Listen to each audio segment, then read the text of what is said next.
Okay, last class में हमने electrode potential topic देखा था ना। इलेक्ट्रोड पोटेंशियल क्या होता है कि एक इलेक्ट्रोड और उसके सॉल्यूशन के बीच में जो पोटेंशियल का डिफरेंस बन जाता है। मतलब अगर मैं एक इलेक्ट्रोड लूं या एक हाफ सेल लूं, उसके अंदर एक इलेक्ट्रोड डिप है, वो इलेक्ट्रोड नेगेटिवली चार्ज और उसके आयंस पॉजिटिवली चार्ज हो जाते हैं। तो ये जो पोटेंशियल का डिफरेंस है, इसको अपन इलेक्ट्रोड पोटेंशियल बोलते हैं। तो एनोड का इलेक्ट्रोड पोटेंशियल होगा, कैथोड का इलेक्ट्रोड पोटेंशियल होगा। एनोड के इलेक्ट्रोड पोटेंशियल को हम ऑक्सीडेशन इलेक्ट्रोड पोटेंशियल बोलते हैं, क्योंकि एनोड में ऑक्सीडेशन होता है। एंड कैथोड के इलेक्ट्रोड पोटेंशियल को हम रिडक्शन पोटेंशियल बोलते हैं, क्योंकि उसमें रिडक्शन होता है। ठीक है, दो इलेक्ट्रोड्स के बीच का जो पोटेंशियल डिफरेंस है, एक पॉजिटिव पोल और एक नेगेटिव पोल, इनको हम कहते हैं ईएमएफ ऑफ द सेल, जो हम वोल्ट मीटर की हेल्प से मेजर कर सकते हैं। यहाँ बीच में सॉल्व ब्रिज रहेगा। ठीक है, that is EMF of the cell. ठीक है, ई सेल से डिनोट करेंगे अपन उसको, और इसका एक सिंपल सा फॉर्मूला हमने देखा था, E cell is equals to E cathode minus E anode. जो सेल लेफ्ट में पड़ा है वो एनोड होता है, जो सेल राइट में है वो आपका कैथोड हो जाएगा। ठीक है, ये जनरल फॉर्मूला है। अगर मैं स्टैंडर्ड कंडीशन की बात करा तो यहाँ पे अपन बस स्टैंडर्ड पोटेंशियल लिख देंगे, E naught cell is equals to E naught cathode minus E naught anode. और ये वैल्यूज हमें कहां से मिलेंगी? हमारी इलेक्ट्रोकेमिकल सीरीज से। ठीक है, इलेक्ट्रोकेमिकल सीरीज में हमने हाइड्रोजन को स्टैंडर्ड इलेक्ट्रोड मान के सबका इलेक्ट्रोड पोटेंशियल कैलकुलेट किया हुआ है ना, और सबकी वैल्यूज वहां पे रिडक्शन के टर्म्स में लिखी हुई है। जिनका ऑक्सीडेशन पोटेंशियल पॉजिटिव आएगा उनका रिडक्शन पोटेंशियल नेगेटिव हो जाएगा। जैसे कि जिंक, हमने जिंक का कनेक्शन किया था हाइड्रोजन के साथ, तो it was coming out to be 0.76 volt, that was oxidation potential. But table में तो सबका रिडक्शन पोटेंशियल लिखा हुआ है, तो that will be minus 0.76 volt written in the table, because table में सबका रिडक्शन पोटेंशियल लिखा हुआ है। ठीक है, coming on to electrochemical series, एक ऐसा सीरीज है जहां पे इलेक्ट्रोड्स का reduction potential in decreasing order लिखा हुआ है। सबसे टॉप में जो है उसका रिडक्शन पोटेंशियल सबसे हाईएस्ट है, और जो सबसे बॉटम में उसका रिडक्शन पोटेंशियल सबसे कम है। तो इसमें कुछ एप्लीकेशंस हमने देखे थे कि इसके हेल्प से हम बता सकते हैं कि कौन अच्छा रिड्यूसिंग एजेंट है, कौन खराब रिड्यूसिंग एजेंट है, कंपेयर करने के लिए कौन अच्छा ऑक्सीडाइजिंग एजेंट है, कौन ऑक्सीडाइजिंग एजेंट अच्छा नहीं है, किसका ऑक्सीडाइजिंग पावर कम है, कौन हाइड्रोजन को रिप्लेस कर सकता है फ्रॉम एसिड। ये भी हमने एक एप्लीकेशन देखा था। हम रिएक्टिविटी सीरीज भी इसमें से निकाल सकते हैं कि कौन सा मेटल किससे ज्यादा रिएक्टिव है। जिसका रिडक्शन पोटेंशियल कम होगा वो एक अच्छा मेटल होगा, क्योंकि मेटल की टेंडेंसी ऑक्सीडाइज होने की होती है, ना कि रिड्यूस होने की। वो तो जिंक और कॉपर में कॉपर की मजबूरी है कि जिंक उसके सामने है, तो जिंक रिएक्टिव है तो वो ऑक्सीडाइज होगा, तो कॉपर को झक मार के रिड्यूस होना पड़ेगा। तो वो कॉपर की मजबूरी है। वरना कॉपर अगर अकेला होता है, किसी ऐसे के साथ होता है जो जिससे वो पावरफुल है, जैसे सिल्वर, तो कॉपर का ऑक्सीडेशन होता है और सिल्वर का रिडक्शन होता है। समझ रहे? तो ये हमने उसकी एप्लीकेशन देखी थी। एक एप्लीकेशन देखी थी कि किसी भी रिएक्शन की स्पॉन्टेनिटी को हम मेजर कर सकते हैं कि ये रिएक्शन स्पॉन्टेनियस है कि नहीं है।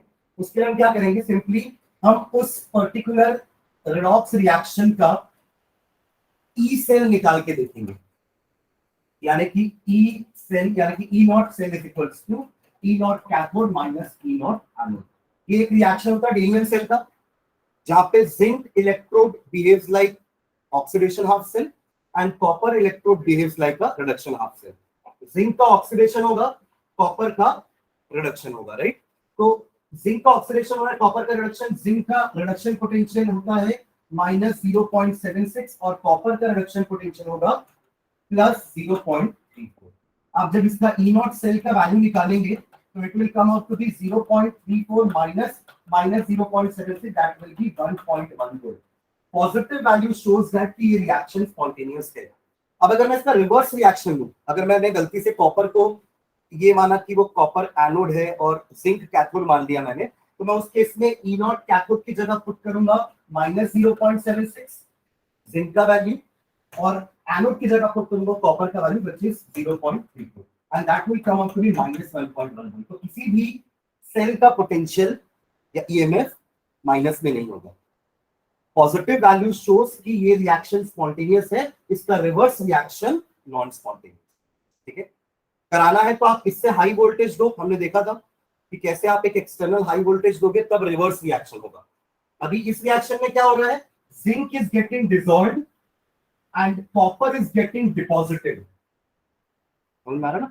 जिंक रॉड डिसॉल्व होती जा रही है in the form of zinc ion, and copper ions आपके डिस्चार्ज होते जा रहे हैं, डिपॉजिट होते जा रहे हैं ऑन द कॉपर रॉड। तो कुछ टाइम के बाद जिंक रॉड हाँ मतलब खत्म होने लगेगी धीरे धीरे, और कॉपर रॉड थोड़ी सी विड्थ में बढ़ने लगेगी। ठीक है, तो ये हमने लास्ट क्लास में देखा था। आज हम पढ़ने वाले हैं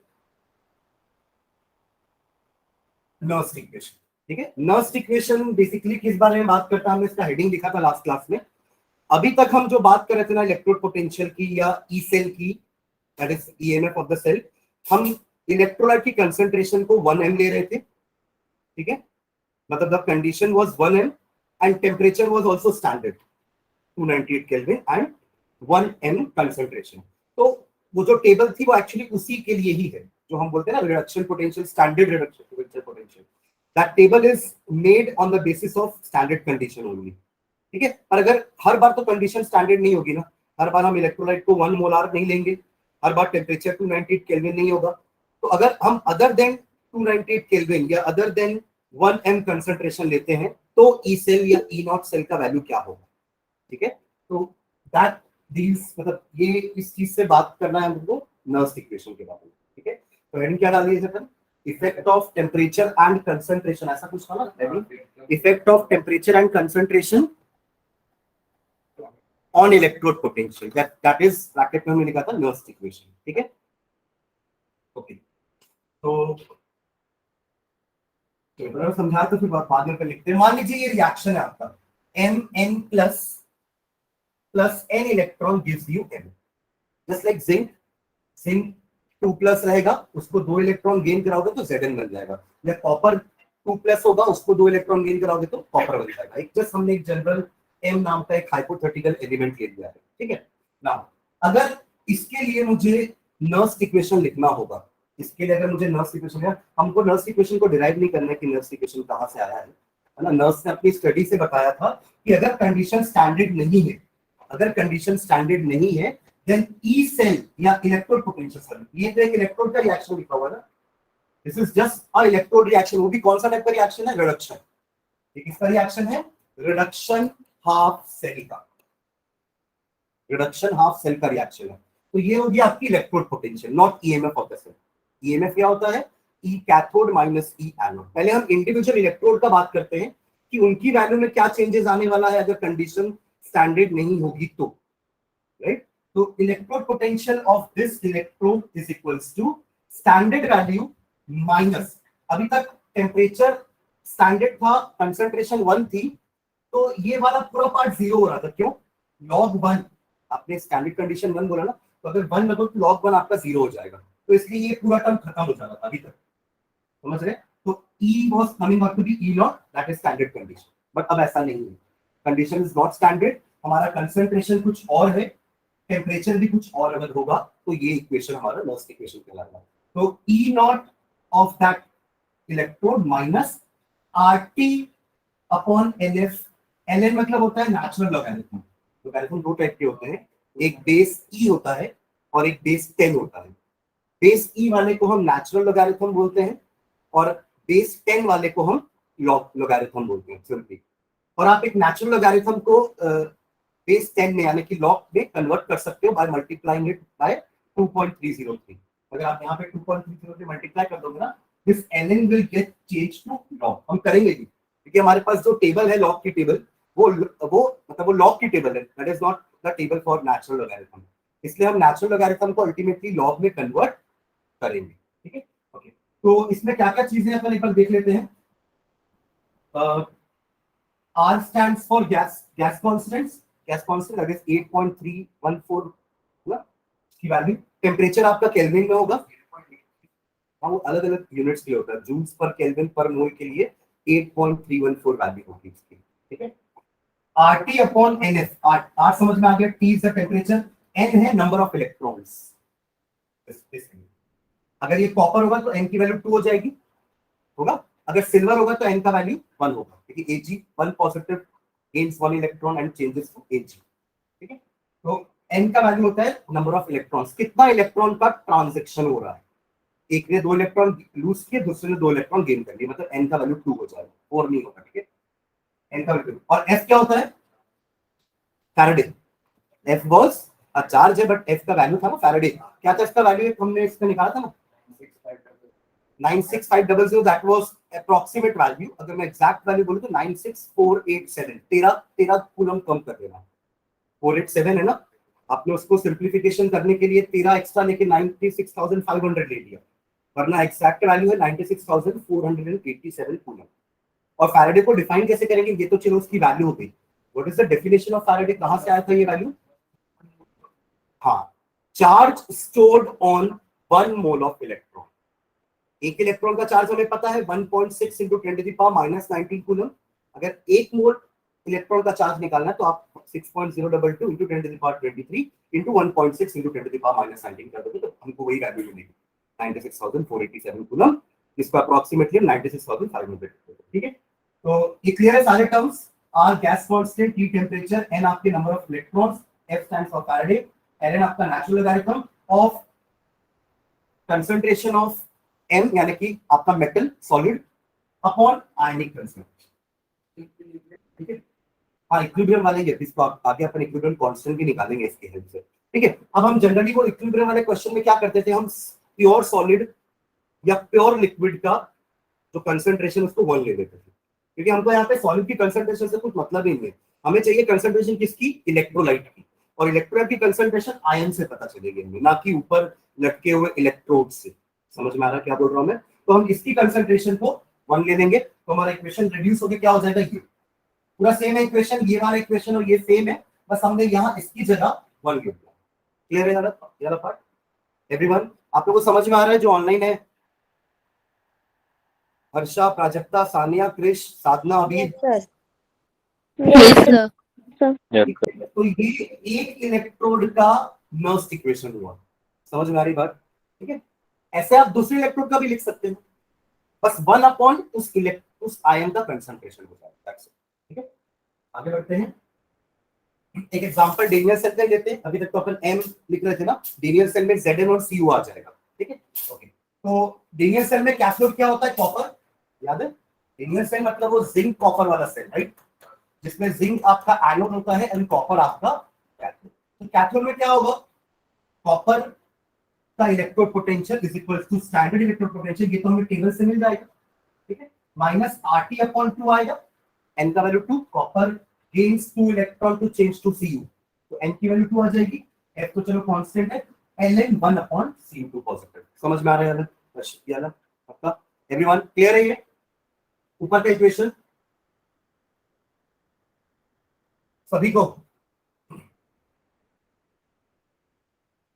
सेम चीज हम एनोड के लिए भी कर सकते हैं, एनोड का भी रिएक्शन E0, देखो वो अपन रिडक्शन रिएक्शन ही ले रहे हैं जिंक का भी। ठीक है, Zn2 पॉजिटिव से Zn चेंज हुआ, E0 वैल्यू टेबल से आ जाएगी -0.76, यहाँ था 0.34। ठीक है, minus RT/12 Ln Zn2 positive concentration, यहाँ तक क्लियर है। तो ये हो गया इंडिविजुअल इलेक्ट्रोड का इलेक्ट्रोड पोटेंशियल।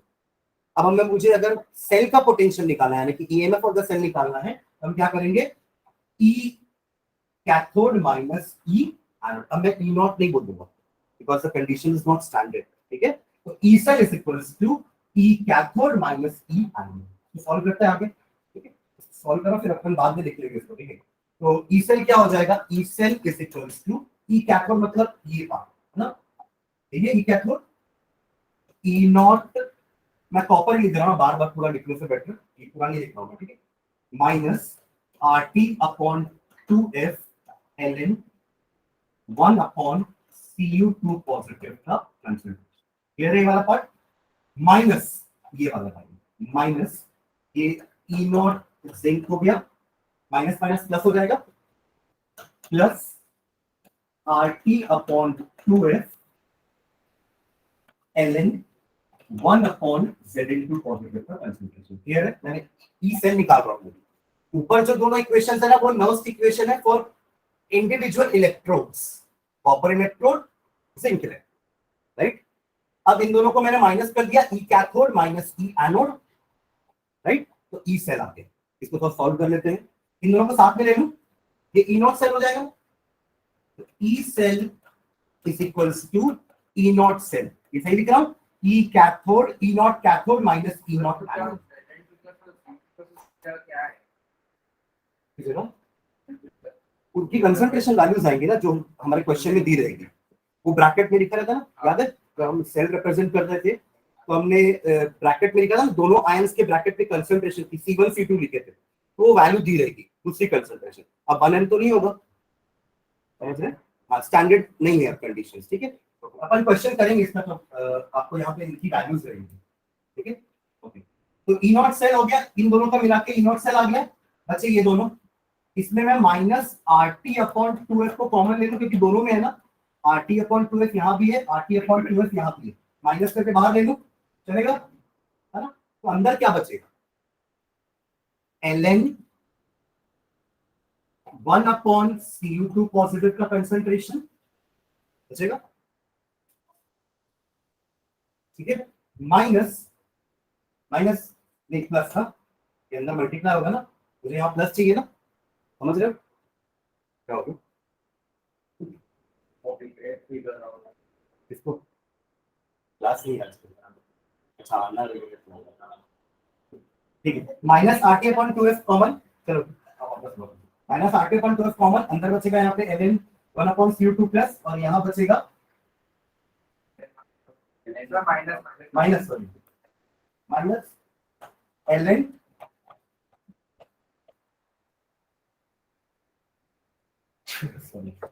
क्लियर है? माइनस माइनस तो प्लस होगा ना, इसको मल्टीप्लाई करना ये आना चाहिए ना।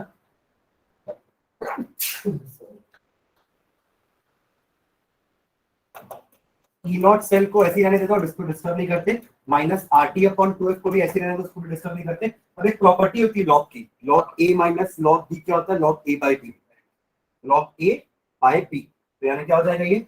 तो यहाँ सॉल्व करना, ध्यान देना ना, ln Zn ऊपर चला जाएगा उचक के, Zn2 पॉजिटिव ऊपर एंड Cu2 पॉजिटिव नीचे, समझ में आ गया है ना? डायरेक्ट लिख दिया यहीं पे, ln Zn2 पॉजिटिव का कंसंट्रेशन अपॉन copper2 पॉजिटिव का कंसंट्रेशन। क्लियर है? कहां नीचे? ये ठीक है ना, हो गया, यही तो करना था, है ना? ये इस सेल का इक्वेशन फॉर लीनियर सेल और non standard condition. Linear cell का इक्वेशन याद है आप लोग को? सेल का इक्वेशन क्या था? Zn plus Cu2 positive gives Zn2 positive plus Cu, ठीक था? तो आपने क्या देखा कि E cell is equals to E naught cell तक तो था पहले सभी तक, है ना? अभी तक दोनों का कंसंट्रेशन 1:1 था, अब ऐसा नहीं है, ठीक है? तो RT/NF की जगह अपन 2 ले लिए, ln Zn2 पॉजिटिव का कंसंट्रेशन, मतलब जो प्रोडक्ट साइड में आयन बन रहा है वो न्यूमरेटर में है, और जो रिएक्टेंट साइड में आयन है वो डिनोमिनेटर में। ये हमारा फाइनल इक्वेशन है, समझ में आ रहा है? मतलब अगर आपको किसी का पहले रिएक्शन दिया हुआ है तो आप उसको देख के उसका नर्स्ट इक्वेशन लिख सकते हो, ई से, है ना? क्लियर? समझ में आ रहा है? प्राजक्ता, हर्षा, सान्या, अबीर, क्रिश, साधना, यस सर। क्लियर है? Yes sir. Yes sir. हाँ, सर वो लॉग के अंदर तो नेगेटिव में है, लॉग के अंदर में नेगेटिव में आएगा, क्यों नेगेटिव में आएगा? ऊपर -0 दादा वो पोटेंशियल नहीं है, वो कंसंट्रेशन। वो चीज तो यहाँ आ गई ना, माइनस वाली, नहीं समझ? नहीं सर, अरे ये तो आ गया ना आपका 0.34 माइनस माइनस 0.76, ये तो खत्म ही हो गया, अपन तो उसको एक साथ लेके ई नॉट सेल में कन्वर्ट कर चुके हैं, ठीक है? और वो स्क्वायर ब्रैकेट का मतलब क्या है? कंसंट्रेशन तो होता है ना। क्लियर है ये चीज? हाँ एवरीवन? अब देखो R कांस्टेंट है, मान लो टेम्परेचर भी 298 ही रखते हैं, कंसंट्रेशन कुछ और ले लेते हैं, है ना? और F की वैल्यू 96,500 या 96,487 रखते थे, 96,487, उन सबको रखने के बाद ना मेरा इक्वेशन ये बनेगा। इसको भी याद रख सकते हैं, बस ये याद रखना कि ये तब है जब टेम्परेचर 298 है। हाँ, नेचुरल लॉग नहीं है, एग्जैक्टली 2.303 मल्टीप्लाई हो चुकी, क्या क्या चीजें मल्टीप्लाई हुई है? R की वैल्यू 8.314 ले लिए, राइट? टेम्परेचर को 298 केल्विन लिया गया है, अपॉन 2 को तो चलो 2 ही रहने दे क्योंकि रिएक्शन टू रिएक्शन 2 की जगह कुछ और भी आ सकता है, 1 भी आ सकता है, 2 भी आ सकता है, 3 भी आ सकता है, ठीक है। कॉपर वाले डेली के लिए तो 2 ही रहेगा, ठीक है। और एफ की जगह अपन ने पुट कर दिया 96,487 कूलम, और एलएन को लॉग में कन्वर्ट करने के लिए हमने मल्टीप्लाई कर दिया 2.0। तो ये सब का मल्टीप्लीकेशन ही ना 0.059 आएगा। हाँ, ठीक है। तो इन सब की वैल्यू पुट करोगे तो ये आ जाएगा नया इक्वेशन। क्लियर है? तो मतलब इतना सॉल्व करना बच जाएगा ना, उनको नहीं करना पड़ेगा सॉल्व, आप डायरेक्टली ये वैल्यू लेके स्टार्ट कर सकते हो। बस याद रखना कि टेम्परेचर हमने 298 लिया है। क्वेश्चन में अगर 298 के अलावा कुछ और दिया रहेगा तो फिर आप ये वैल्यू से स्टार्ट नहीं कर सकते, तो आपको फिर यहीं से चालू करना पड़ेगा। Am I clear? यहाँ तक क्लियर है सबको? ठीक है। इसका अपन ट्राई कर सकते हैं। देखो, निकल एंड एजी पॉजिटिव, इसका सेल रिएक्शन लिखो डायरेक्टली। लिख लेते उसके बाद। हाँ, इसका लिख के फिर लिखते हैं। हाँ, इसका सेल रिएक्शन क्या होगा देखो, निकल Na2 पॉजिटिव बना, निकल is more reactive than silver, ठीक है, निकल ऊपर है, तो Na plus Ag positive gives Ni2 positive plus Ag। देखो, ये मत सोचना कि हम Ag के लिए 1 इलेक्ट्रॉन ले रहे हैं, यहाँ पे आपका इक्वेशन बैलेंस नहीं है, ठीक है, तो आपको यहाँ पे 2 लेना पड़ेगा, तो इलेक्ट्रॉन यहाँ भी 2 ही आएगा। समझ रहे हैं? तो इसका नर्स इक्वेशन क्या हो जाएगा, E cell is equals to E naught cell. E naught cell निकाल लेंगे हम, सिल्वर की और निकल की वैल्यू अलग से देख लेंगे टेबल में, ई नॉट ऑफ निकल देख लेंगे, और सॉरी माइनस ना, E naught silver minus E naught nickel, ये हमको टेबल से मिल जाएगा और क्वेश्चन में ये वैल्यू दी रहेगी, ठीक है। तो अपन ई नॉट निकाल लेंगे यहाँ से, minus 0.059 upon 2 log of Ag positive, Ni2 positive, Ni2 positive upon Ag positive का, हाँ क्या बोल रहा है, दो इलेक्ट्रॉन इन्वॉल्व है ना, निकल ने 2 इलेक्ट्रॉन लूज किए, इसने वो 2 इलेक्ट्रॉन गेन किए, बैलेंस होना चाहिए इक्वेशन। ऐसा नहीं कि निकल ने 2 किए तो Ag 1 ही लेगा, तो अपन क्या लेंगे, एन का वैल्यू 1 लेंगे कि 2 लेंगे, तो आपका इक्वेशन वैसे ही बैलेंस नहीं है विद रिस्पेक्ट टू चार्ज अभी, ठीक है। तो देख सकते हैं ना ऐसे किसी भी रिएक्शन के लिए, आपको बस कैथोड एनोड बता दूं, यहाँ तो चलो ठीक है मैंने बता दिया ये। अब ये लेफ्ट साइड में लिखा तो समझ में आ ही रहा है कि ये एनोड है, ये राइट साइड में लिखा तो समझ में आ रहा है कैथोड है ना। कुछ क्वेश्चन में आपको डायरेक्टली बोल देगा कि ये दोनों इलेक्ट्रोड्स हैं, अब बताओ इनका नर्स इक्वेशन क्या होगा। हाँ, इलेक्ट्रोड पोटेंशियल दिया रहेगा, हाँ, तो उसमें आपको समझ में आ जाएगा वैल्यू कि जिसका इलेक्ट्रोड पोटेंशियल हाई है वो बनेगा कैथोड, और जिसका इलेक्ट्रोड पोटेंशियल कम है, क्योंकि वो इलेक्ट्रोड पोटेंशियल रिडक्शन के टर्म्स में दिया रहेगा टेबल से उठा के, तो जिसका रिडक्शन पोटेंशियल आपको ज्यादा दिख रहा होगा वो कैथोड हो जाएगा, और जिसका रिडक्शन पोटेंशियल कम होगा वो एनोड हो जाएगा। तो एक स्टेप और ऊपर अगर क्वेश्चन दिया रहेगा तो भी हम कर लेंगे, वो चीज तो हम कर चुके हैं पिछली क्लास में, ठीक है। चलो इसको लिख लेते हैं पहले, लास्ट इक्वेशन के बारे में पूरा, फिर आगे बढ़ते हैं। अभी सिर्फ हेड डाले हैं ना, चलो इसमें लिखेंगे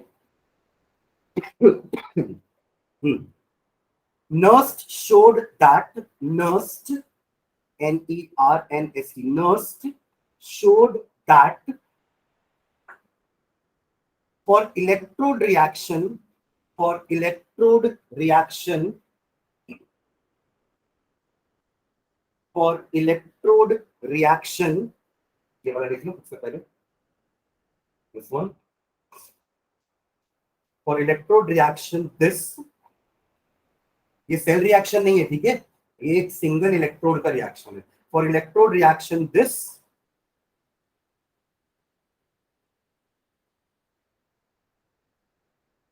रिएक्शन लिखिए नीचे लाइन में, the electrode potential at any concentration, the electrode potential at any concentration,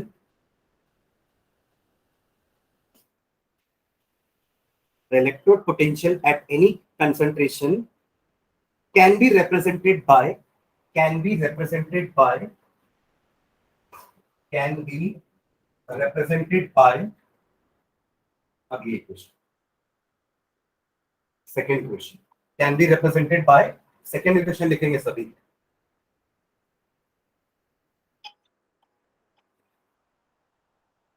hello,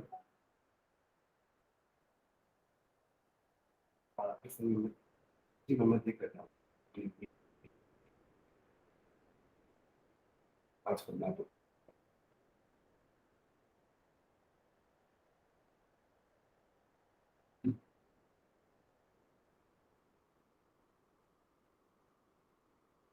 Okay.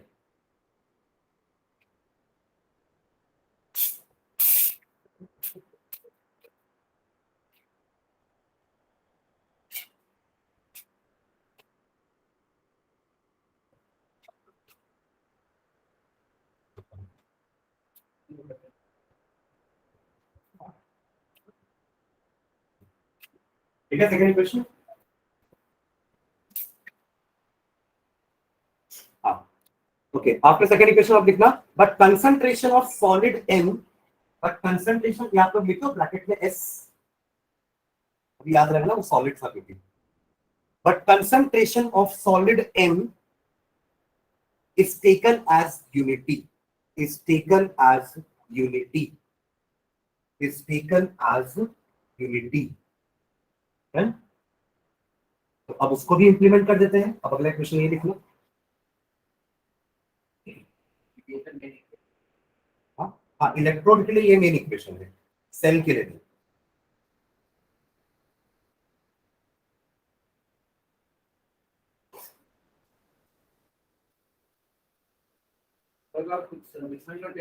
Friday को लोग हाँ, कोई मैथ्स वाले दिन नहीं होते। गलती के बाद तो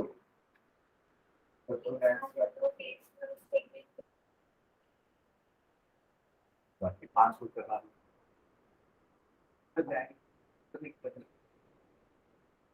डन हो गया, क्वेश्चन सब लिख लिए। अब नीचे लिख रहे थे RTNF क्या है, नीचे लिखना R is a gas, R is gas constant, R is gas constant, R is gas constant, इसकी वैल्यू है 8.314 जूल पर केल्विन पर मोल, जूल पर केल्विन पर मोल R की वैल्यू। ठीक है, इसके बाद T, temperature in kelvin, temperature in kelvin, kelvin में लेंगे ऐसा यूनिट। ठीक है, फिर N लिख लेना, N number of electrons, number of electrons involved in the reaction, number of electrons involved in the reaction, and F हो जाएगा आपका 96,487 कूलम।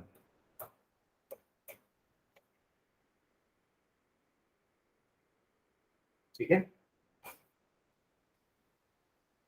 क्लियर। अब अपन डेनियल सेल के एग्जांपल ले लेते हैं, नीचे लिखना, let us take the example of Daniell cell, let us take the example of Daniell cell, let us take the example of Daniell cell।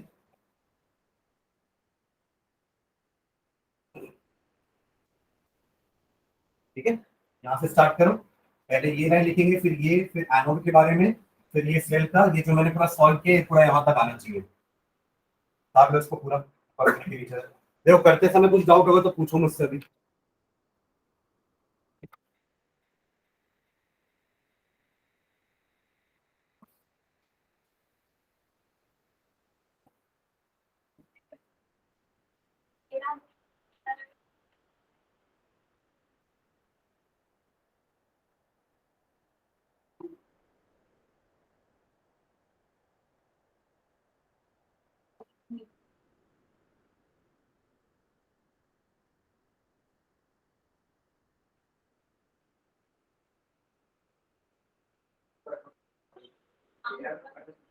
Last year आने पड़े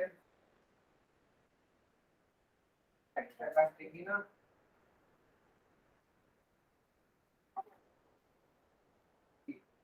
बोलते एक्स्ट्रा क्लास कल का ना केवी क्या करो आगे आ रही है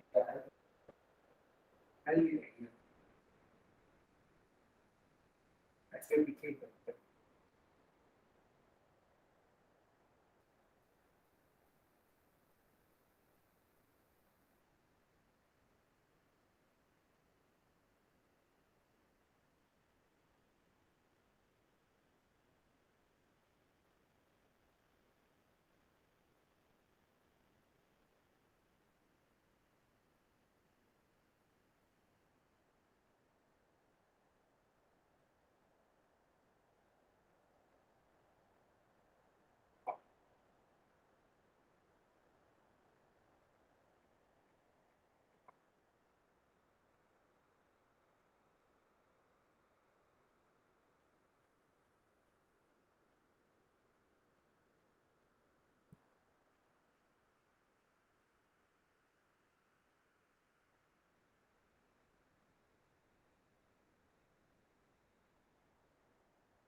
जैसे समझ लेगा अच्छा क्यों नहीं करेंगे जैसे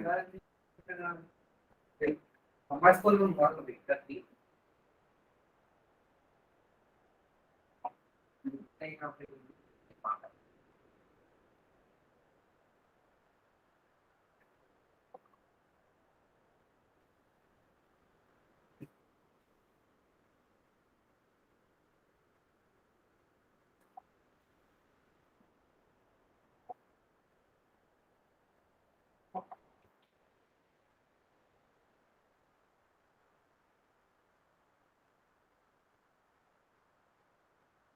मैं फिटनेस आगे नहीं करूँगा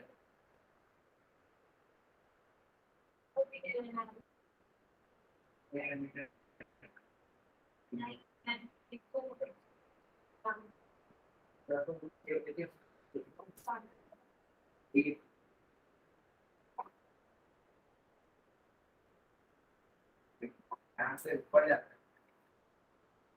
है वो तो उसका वो है पैकेट में रखना है।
Done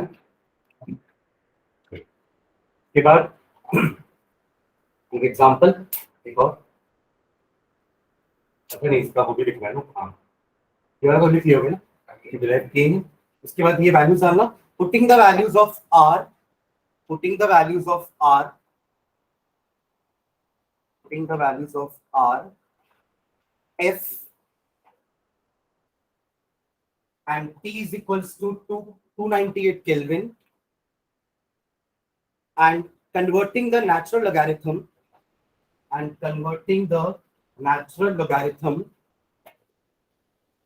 to log 2 base 10 converting the natural logarithm to base 10 converting the natural logarithm to base 10. The above equation reduces to the above equation reduces to the above equation reduces to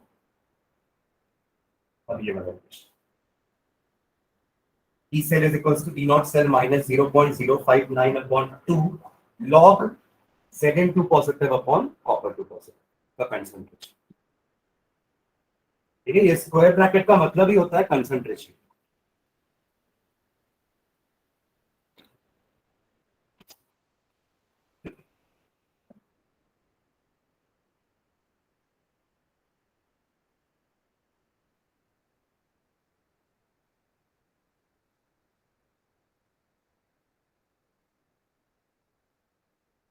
एक example के बाद अभी लिखो लिखते वाला और example एक और अगर सेल रिप्रेजेंटेशन अगर ये भी हुई है तो उसका इक्वेशन ये हो जाएगा और उसका नर्स इक्वेशन ये हो जाएगा और नीचे एक जनरल दिया हुआ इसको भी लिख लेना.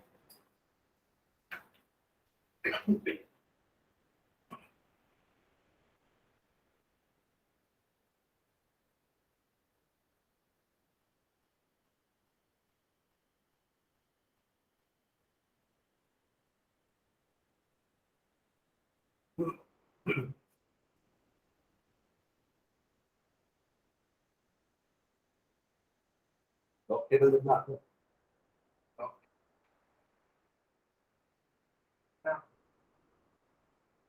अरे देखना तो ऐसे नहीं कि आपको देखा वैल्यू निकालना है हाँ वो समझ गया वो कहाँ से दिखता है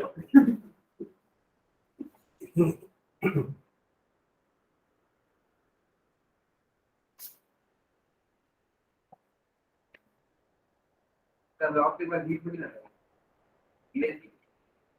या तो वैल्यू दी रहेगी निकालनी है नहीं है तो आप इस जगह पड़ेगी आपके मान सकते हो एप्लीकेशन सर देखते हैं एग्जाम में लॉक के बाद मिलते ही एग्जाम रहती है मतलब अगर पेपर में नहीं दिया रहता तो एक टेबल बाहर डेस्क पे पड़ी रहेगी जिसको यूज करना है वो जाके हम लोग के समय ऐसा होगा पेपर में नहीं दिया है तो नीचे वाला भी है हाँ ये जनरल वाला भी लिख लो एक जनरल रिएक्शन है अभी तक अपन Zn कॉपर निकल सिल्वर के बारे में बात कर रहे थे एक जनरल रिएक्शन होगा तो कुछ ऐसा लिख सकते हैं ये Q का मतलब होता है रिएक्शन कोशेंट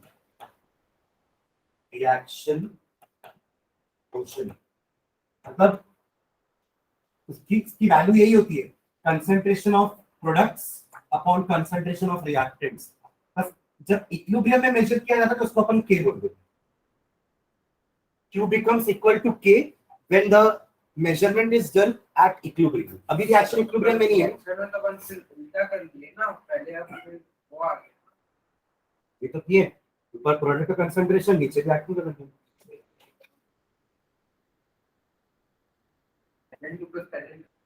तो Zn2+ ही तो आपका जो है ना प्रोडक्ट Zn ही तो Zn2+ में चेंज हो रहा है Zn2 का फिर चेंज हो रहा है और Cu2+ Cu में चेंज हो रहा है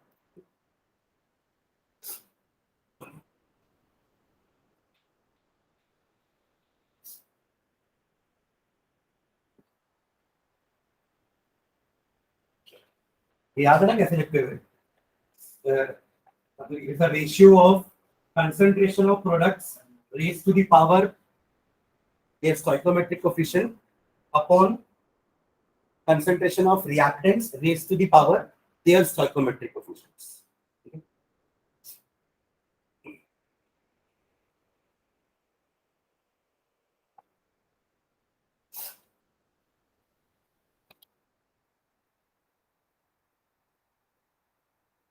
तो इसमें वापस से डिसोसिएशन कांस्टेंट और के निकालना आएगा इसमें अगला टॉपिक वही है इसी पार्ट में अगर ये पूरा काम सेल रिएक्शन जब इक्विलिब्रियम में चला जाएगा तब इसकी जगह अपन के लिख सकते हैं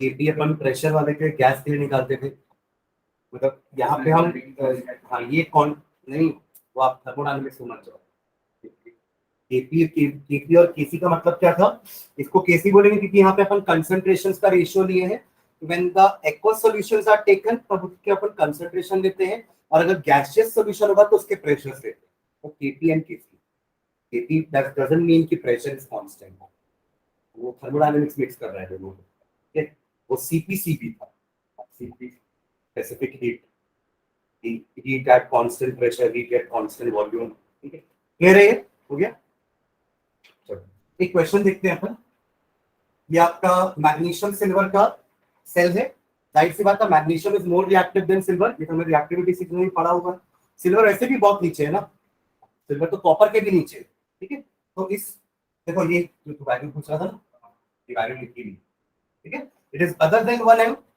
इसलिए अपन को नर्व्स इक्वेशन लगाना पड़ेगा क्या है देखो represent the cell in which the following reaction take place ये रिएक्शन को देख के सेल रिप्रेजेंट कर लेंगे मैग्नीशियम Mg2 पॉजिटिव में चेंज हो रहा है यानी कि cathode anode Mg2 positive concentration दिया है तो जरूर लिखेंगे 0.130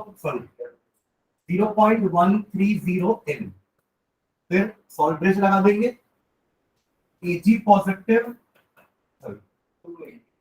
नहीं यहाँ तो बनी लिखे रिएक्शन थोड़ा लिखा हूँ ठीक है Ag positive is getting change to Ag मैं इसका कंसंट्रेशन लिखना भूल गया Ag positive 0.0001 m and Ag. ये पहला पार्ट हो गया. Represent the cell in which the following reaction take place. ये क्लियर है सबको? Everyone?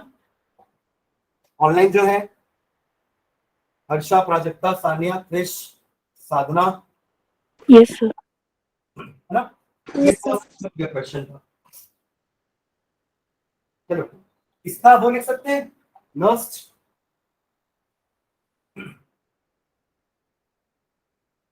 देखो नर्स्ट इक्वेशन इसका.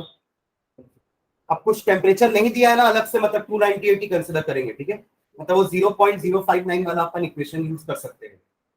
ई cell is equals to E naught cell minus 0.059 upon 2 log Mg2 positive का कंसंट्रेशन ऊपर आएगा, यानी कि पहले वाले चलो वो लिख लेता हूं. Mg2 पॉजिटिव का कंसंट्रेशन अपॉन Ag पॉजिटिव के कंसंट्रेशन का स्क्वायर. ये चीज देखना ध्यान ना स्क्वायर आएगा ना यहाँ पे, क्योंकि यहाँ 2Ag है ना, इसलिए वो जनरल रिएक्शन लिखवाया मैंने आप लोगों को. ठीक है, बाकी तो सॉलिड है, ये भी सॉलिड है और ये भी सॉलिड है, तो इनका कंसंट्रेशन 1 ले लेंगे, तो 1 का स्क्वायर करोगे भी तो 1 ही आने वाला है. समझ रहे ना यहाँ स्क्वायर क्यों हुआ है एवरीवन, है ना. चलो वैल्यूज पुट कर देते हैं. देखो क्वेश्चन में ई नॉट सेल डायरेक्टली दिया हुआ है, ये नहीं दिया रहता ना तो आपको ई नॉट Mg का वैल्यू दिया रहता और ई नॉट सिल्वर का वैल्यू दिया रहता, तो उसको माइनस करके भी निकाल सकते हो. समझ रहे, ई कैथोड माइनस ई एनोड, तब एक टास्क और बढ़ जाता हमारा. M I clear? बट यहाँ पे पहले से ही ई नॉट सेल का वैल्यू दिया हुआ, तो पुट कर देते हैं इसको 3.17 डायरेक्टली, है ना. Minus 0.059 upon 2 log of values put कर रहा हूं मैं 0.130 अपॉन 0.001 ट्रिपल 001 का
अरे सॉल्व ऊपर दिए और नीचे मिल गया टाइम तो सीधा. इस पूरे को सॉल्व करना फिर. हाँ इसको फिर कितना आ रहा है 13 to 10 levels 13 10 levels log वाले की वैल्यू ये लॉग की वैल्यू नहीं, सिर्फ इतना ही बताना मुझे, फिर अपन लॉग से लॉग टेबल से लेके निकालेंगे. पक्का? चल भाई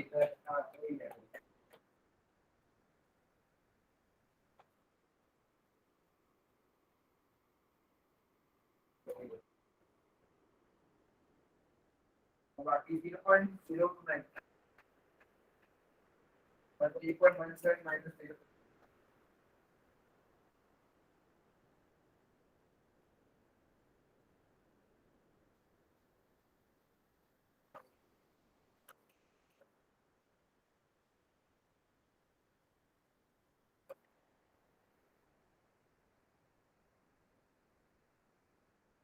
चार 5 6 13 into 10 to the power 6 ये आ रहा है ना पूरा इसका वैल्यू लिखा है log of 13 into 10 to the power 6 ये आया ठीक है। अब इसका वैल्यू निकालना बताऊंगा ध्यान से देखना ठीक ठीक है। लॉग टेबल मैंने यहाँ पे ली हुई है मैं टेबल से लेके बता दूंगा ठीक है। क्या निकालना है अपन को log of 13 into 10 to the power 6 पहले इसमें अपन को log का प्रॉपर्टी लगाते हैं log a into b का log a plus log b log of 13 plus log of 10 to the power 6 ये एक प्रॉपर्टी होता है इसको मैं साइड में लिख दे रहा हूँ क्या होता है प्रॉपर्टी log a b होता है log a plus log of क्या हाँ यहाँ पे लगेगा एक प्रॉपर्टी हो ठीक है। ये प्रॉपर्टी क्या होता है log n to the power अगर n है तो इसको आप n को उसका के सामने लेके आ सकते हो n log n लिख सकते हो दूसरा प्रॉपर्टी और log 10 का वैल्यू 1 होता है तीसरा। ये तीन बस याद रखेंगे काम हो जाएगा इसके अलावा और जरूरत नहीं है बाकी मैथ्स में पढ़ना आपको ठीक है। अप्लाई करते तो ये तो पूरा 6 हो जाएगा बस ये 6 का जो चक के सामने आएगा because of this property log 10 की वैल्यू 1 तो ये 6 बचेगा बस। अब बचा ये log 13 इसको हमको देखना पड़ेगा टेबल से ठीक है। तो क्या करेंगे अपन देखेंगे टेबल से log ऑफ 13 ठीक है। अब देखो एक सिंपल सा ट्रिक बता रहा हूँ कैसे हमको log टेबल देखना रहता है। जैसे ये 13 लिखा हुआ है इसका मतलब इसको 13.0 बोल सकते हैं है ना। एक ट्रिक होता है आप बस ना इसको एक फॉर्म में चेंज कर लो log को जैसे अभी log 13 लिखा है तो मैं इसको log 1.3 into 10 लिख सकता हूँ इधर आ सकता है एक ही मतलब है। तो हमेशा नंबर को ना ऐसे फॉर्म में कन्वर्ट करो कि डेसिमल के पहले एक ही नंबर डेसिमल के पहले एक नंबर यहाँ पे डेसिमल के पहले 2 नंबर था इसलिए मैंने इसको इस तरीके से चेंज किया है। अब इसकी वैल्यू मैं टेबल से देख लूंगा ठीक है। टेबल अगर अपन ध्यान से देखें ना टेबल चालू होती है 10 की वैल्यू 10 11 ये लॉग टेबल है ना 10 11 12 13 से लेके 55 तक नीचे गई हुई है ठीक है। फिर इसके बाद 55 से लेके 99 तक यहाँ पे समझ रहे। तो मुझे भी क्या देखना है इसमें आई वांट टू सी 13 1 का तो कुछ होता नहीं ना तो अपन को देखना 13 का 0 पर लिखेंगे 1.3 ऐसे ठीक है ताकि 10 भी हमको बाहर दिखे ठीक है। तो इसको एक्चुअली मैं आगे कन्वर्ट कर मेरे को प्लस 6 है पहले से log of 1.3 plus log of 10 plus 6 कर सकता हूँ उसे log 10 अगेन 1 हो जाएगा 6 plus 1 7 हो जाएगा वो। अब बस इसको टेबल से देख के लिखेंगे तो टेबल के अकॉर्डिंग क्या है 13 का 0 देखना है तो कैसे वैल्यूज दिखी रहती है यहाँ पे आपको जो देखना है उसको यहाँ दिख जाएगा आपको। फिर 13 का 0 देखना है तो देखो ये सारे कॉलम्स है 0 से लेके 9 तक 13 पॉइंट या 13 के 1 0 देखना है तो यहाँ दिख जाएगा 13 का 1 देखना है तो यहाँ दिख जाएगा 13 का 2 13 का 3 लाइक वाइज 13 का 9 तक यहाँ आपको दिख जाएगा ठीक है। तो आपको क्या देखना है log 1.3 का वैल्यू चाहिए ना मुझे तो log 13 देखो 13 का 0 दैट इज 1139 ठीक है 1139 तो 1139 ऐसे लिख दिए ठीक है। और इसके बाद बस एक पॉइंट लगा दिया और कुछ नहीं करना होता वरना एक तरीका और होता है log निकालने का हम मेंटिसा निकालते हैं हम कैरेक्टरिस्टिक निकालते हैं फिर दोनों को ऐड करते हैं उसका उतना काम धाम करने की जरूरत नहीं है। आप बस अपने गिवन नंबर को ना किस फॉर्मेट में रखो कि डेसिमल के पहले सिर्फ एक ही डिजिट हो फिर आप 13 का 0 देख लो क्योंकि आप आगे और कोई नंबर नहीं है इसके 13 का 0 देख लिए और जो भी नंबर आया हमने उसमें क्या कर दिया उसके यहाँ पे पॉइंट होगा क्लियर है। तो 1139 is the value of log 1.3 11.1139 ठीक है उसको यहाँ पुट कर देते चलो 1139.1139 प्लस 1 and 6 7 क्लियर है। ऐड कर देता हूँ कितना आएगा 7.1139 ये कहाँ है हमने पुट करना है इसको यहाँ पे इसकी जगह ठीक है। फिर इसको मल्टीप्लाई करेंगे फिर डिवाइड बाय 2 भी करेंगे है ना क्या था 7.1139 3.17 minus 0.059 into 7.1139 upon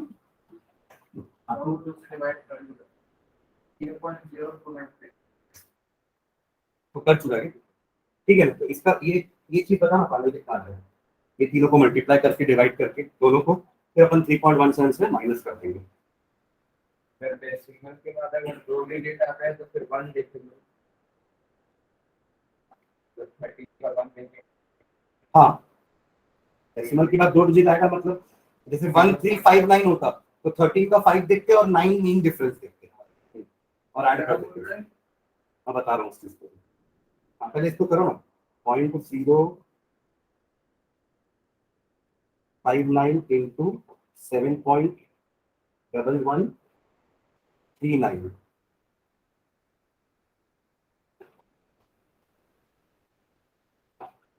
divided by 2। ये पूरा 0.21 आ रहा है, ये पूरा वैल्यू ना 0.21 आ रहा है।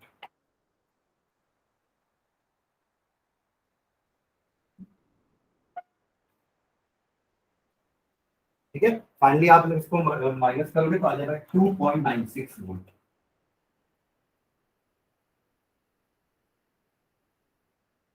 समझ में आ रहा है? हाँ, आप लोग फॉलो कर रहे हो पांचों जन? Yes sir. Harsha, Prajakta, Sanya, Sadhana, Yes, sir. Yes, sir. ये 2.96 फाइनल आंसर। देखिए स्टैंडर्ड वैल्यू 3.17 थी, कंसंट्रेशन चेंज करने के बाद आपका पोटेंशियल, सेल का पोटेंशियल कम हो गया है। ठीक है, एक बार वापस रिवाइज करते हैं। क्वेश्चन क्या था देखो, इस रिएक्शन का रिप्रेजेंटेशन ये था, उसका नर्व्स इक्वेशन हमने लिखना सीख लिया है पहले से ही, बस थोड़ा सॉल्व करने के लिए लॉग का वैल्यू को हमने कैलकुलेट किया, और हमेशा याद रखना लॉग के लिए हम ये काम कर रहे हैं। लॉग 13 था तो मैंने उसको 1.3 करके निकाला। अब हम 13 का 0 टेबल से देखें और जो भी आएगा उसके सामने एक पॉइंट लगा देगा। वो ये पूछा था कि कर सके 139 होता और 5 भी होता फॉर एग्जांपल, तो 1.395 दिखता मैं इसको। अगर ये 1395 होता तो पॉइंट यहाँ पे ना, मतलब पॉइंट के पहले 4 डिजिट हो गई, तो यहाँ पर मैं इंटू 10⁻³ भी करता है। इसको मैं ऐसे लिख सकता हूँ log 1.395 इंटू 10⁻³। अब मैं इसकी वैल्यू कैसे देखता, 13 का देखता 9, 13 का 9 कहाँ है, ये रहा, और 5 देखता मैं ये मीन डिफरेंस वाले कॉलम से। 5 कहाँ है, ये रहा, 16, और इन दोनों को ऐड कर देता हूँ। मतलब 13 का 9 कितना है, 1430, सॉरी 1430, और 5 का मीन डिफरेंस कितना है, 16, यानी कि 1446, और फिर पॉइंट समझ गए। बस इतना ही आएगा, इससे ज्यादा और डिजिट नहीं आएंगे। क्लियर है? और मैं सबको मैंने यहाँ पे क्या किया है, अगर क्वेश्चन में सिर्फ 2 डिजिट के अलावा, देखो तीसरा नहीं दिया था तो 0 ले दिया था, पर अगर तीसरा कोई नॉन 0 डिजिट है तो उसकी वैल्यू तो हम यहाँ से निकाल लेंगे, और चौथी डिजिट भी अगर दिए तो उसका अपन निकालेंगे मीन डिफरेंस वाले कॉलम से। ये 2 कॉलम, ये अलग 9 कॉलम अलग बने ना ये वाले, और ये 9 कॉलम अलग है, 10 कॉलम 0 से लेके 9 तक वाले, और ये 1 से लेके 9 तक वाले। ठीक है, क्लियर है सबको?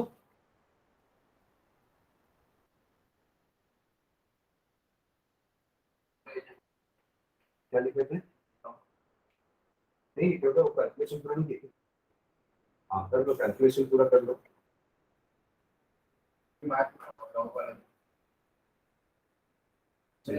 ये वाला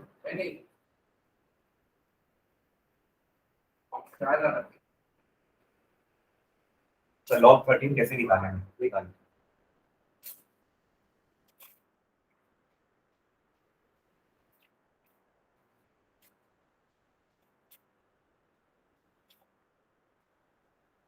ये तीनों प्रॉपर्टी ध्यान रखना, यही 3 प्रॉपर्टी हम यूज करेंगे, इसके अलावा और प्रॉपर्टी की जरूरत नहीं है। ठीक है, यही तक एंड करते हैं आज। नेक्स्ट क्लास में अपन एंटी लॉग वाला एक क्वेश्चन करेंगे, मतलब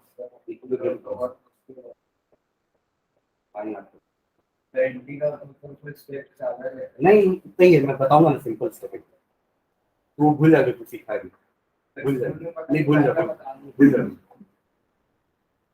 ये ठीक लगा?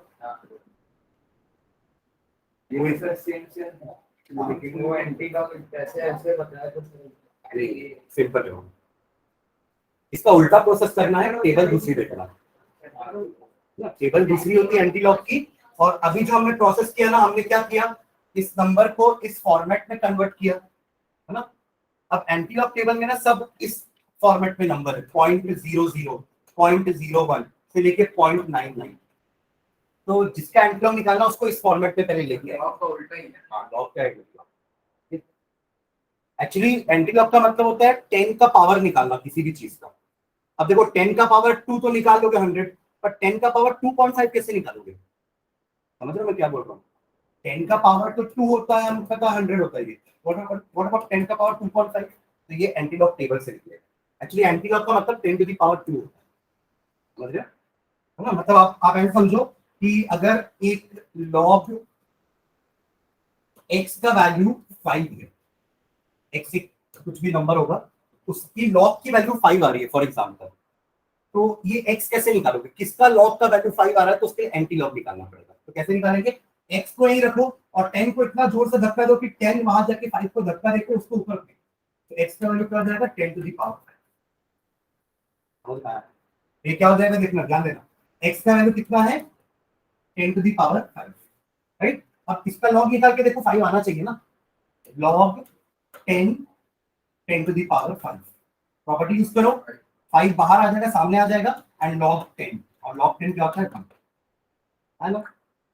समझ रहे हो मैं क्या किया? What is the value of x जिसकी लॉग की वैल्यू 5 आ रही है? तो x का वैल्यू 10 टू द पावर 5 होता है। ये तो सिंपल, इसके अपन को टेबल देखने का जरूरत नहीं है एंटी लॉग निकालने के लिए, ठीक है? तो x का वैल्यू 10 टू द पावर 5 है, आप रख के देख लो यहाँ पे, लॉग 10 टू द पावर 5 निकालोगे, 5 सामने आ जाएगा, तो 5 आपका आंसर होगा। एक्चुअली में एंटी लॉग में हम यही काम करते हैं। क्लियर है? तो मैं नेक्स्ट क्लास में जो अपन नेक्स्ट टॉपिक पढ़ेंगे ना, उसमें एंटी लॉग का काम आएगा। अभी ई सेल निकालने के लिए ना, ई सेल निकालने के लिए आपको सिर्फ लॉग की जरूरत पड़ेगी, ठीक है? ई सेल निकालने के लिए वी नीड ओनली लॉग, ठीक है? क्लियर है?